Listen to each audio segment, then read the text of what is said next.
So guys, dahil natapos na natin yung CR, nakabit na natin yung lavatory at yung water closet. So ito naman ang ating gagawin.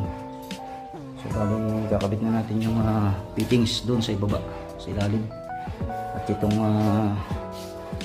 hose nya, yung pinaka P-trap nya. Yan.